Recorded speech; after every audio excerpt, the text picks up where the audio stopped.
Halo Sobat CNI, di sebelah saya sudah hadir pakarnya pertanian, pakarnya Plant Catalyst. Dia akan menjelaskan bagaimana manfaat Plant Catalyst 2006 pada tanaman padi, pangan, dan palawija beserta cara aplikasinya.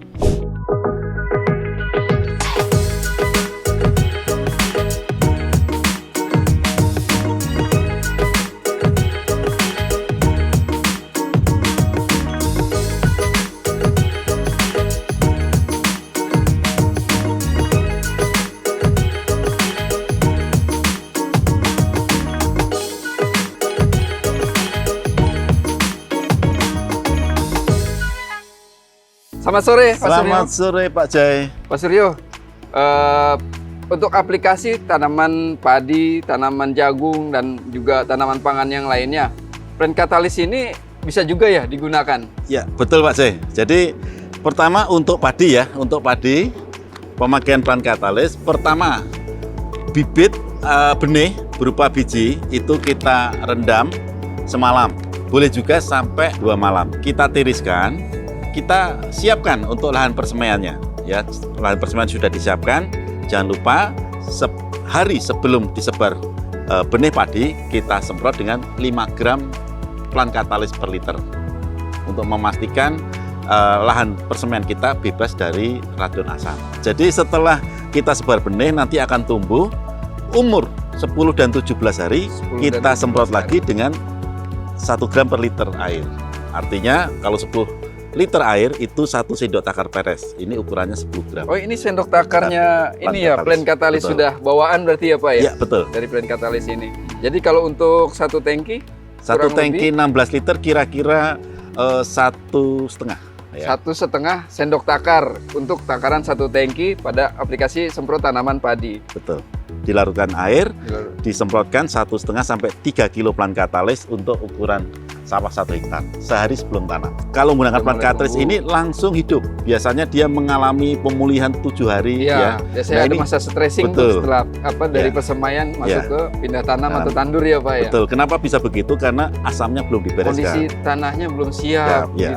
Begitu dikasih Plant Catalyst sebelum tanam, langsung padi yang ditancapkan itu langsung hidup. Nah, jadi nanti aplikasi berikutnya adalah dengan cara disemprotkan. Disemprotkan dengan takaran 2,5 gram per liter pada umur 15, 30, 45, 60, dan 75 hari. Ada cara yang lain dengan cara ditaburkan bersamaan pupuk dasar atau pupuk NPK. Oh, bisa ditaburkan juga ya Pak? Iya, jadi tidak harus melulu dilarutkan. Betul. Nah, jadi caranya setiap kali kita mau memupuk NPK, kita campurkan 1,5 sampai 3 kilo. Kalau dicampur urea bagaimana Pak? Nggak masalah. Bisa juga. Nggak masalah. Dicampurkan dengan pupuk NPK, kemudian penyemprotan. Dilakukan juga penyemprotan. Kalau bisa 5 kali lebih bagus, kalau tidak mungkin 5 kali, 3 kali pun sudah cukup bagus. Banyak petani kita yang memberikan pengalaman, membagikan pengalamannya. Salah satunya itu di Kerawang, itu ada namanya Pak Haji Fatoni. Selama ini dia hanya mendapatkan hasil 6-7 ton untuk setiap hektar sawahnya. Nah, pada saat mulai pakai Plant Catalyst, dari sejak sebelum tanam, apa yang terjadi? Dia bisa mendapatkan hasil sampai 10 ton. Ternyata petani-petani lain pada gagal panen, puso, yang bisa panen itu hanya kurang dari 3 ton per hektar. Pak Haji Fatoni panennya lebih dari 10 ton per hektar tanpa pestisida. Yang utama adalah mengutamakan pengamatan. Nah, manakala tingkat serangan tidak mencapai ambang batas, tidak perlu dilakukan penyemprotan pestisida. Jadi dikendalikan secara optimal. Dan ternyata sampai dengan panen tidak jadi menggunakan pestisida karena serangan di bawah ambang batas.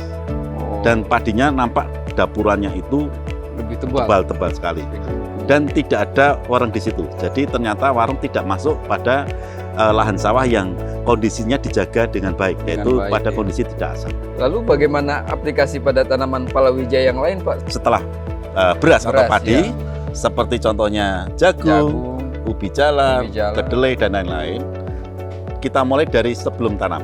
Jadi lubang atau baris tanam kita semprot dengan 5 gram Plant Catalyst per liter air. Setelah olah tanam, pada persiapan lahan, dibuat lubang, lalu disiram dengan Plant Catalyst. Betul, semprot atau siram Plant Catalyst takaran 5 gram plant katalis per liter air. 5 gram per liter air lalu disiram ke lubang tanam itu ya, Pak? Kemudian benih biji jagung, entah kedelai atau mungkin bibit yang lain seperti stek umbi itu kita semprot atau redam dengan plant katalis sebentar saja. Kita celuplah hitungannya.